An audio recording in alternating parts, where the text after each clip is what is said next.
চলমান তীব্র তাপদাহ ও গরমে পিপাসার্ত মানুষের মধ্যে স্বস্তি দিতে সুপেয় পানি বিতরণ করা হয়েছে। বেলকুচি হ্যান্ডলুম পাওয়ারলুম অনার্স অ্যাসোসিয়েশনের উদ্যোগে এই সুপেয় পানি বিতরণ করা হয়। বুধবার ১ মে সকালে বেলকুচি হ্যান্ডলুম পাওয়ারলুম অনার্স অ্যাসোসিয়েশনের শেরনগর কার্যালয়ের সামনে ৩ রাস্তার মোড় প্রায় ২ ঘণ্টাব্যাপী উপজেলার বিভিন্ন জায়গা থেকে আসা ছাত্র, পথচারী, দিনমজুর, ভ্যান চালক ও খেটে খাওয়া ১,২০০ মানুষের মাঝে এই সুপেয় পানি বিতরণ করা হয়।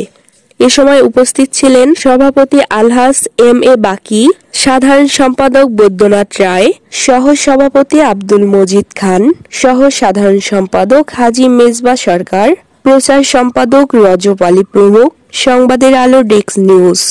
Food palace restaurant and party centre, এখানে বিভিন্ন অনুষ্ঠানে উন্নত মানের খাবারের অর্ডার নেওয়া হয়। কল্পনা সুপার মার্কেটের ২য় তলা, সোনালী ব্যাংকের সামনে, মুকুন্দগাথী বাজার, বেলকুচি, সিরাজগঞ্জ। এই যুগটা আমরা এখানে সবাই মিটিং এ বসছিলাম, একটা উদ্যোগ আসলো, প্রস্তাব আসলো, তা আমরা বুধবারের দিন এই কাজটা করবো। এখানে বড় এই সব মানুষের জিজ্ঞাসা হওয়া আমরা নেব। তখন আমরা সবাই সিদ্ধান্ত নিলাম যে হ্যাঁ ঠিক আছে, তোমাদের উদ্যোগটা আমরা গ্রহণ করলো, আমরা বুধবার দিন এই কাজটা করবো, সবাই মধ্যে পানি বিতরণ। এখানে আমরা আমরা দেখতে পেলাম সারা বাংলাদেশে অনেক তাপদাহ, তার জন্য বিভিন্ন জায়গায় পানি বিতরণ হয়।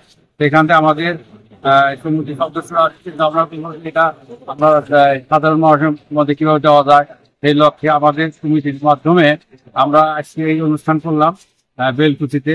এই পানি দিয়ে আমরা জনগণকে কিছুটুকু পানি নির্ভর করার জন্য চেষ্টা করলাম।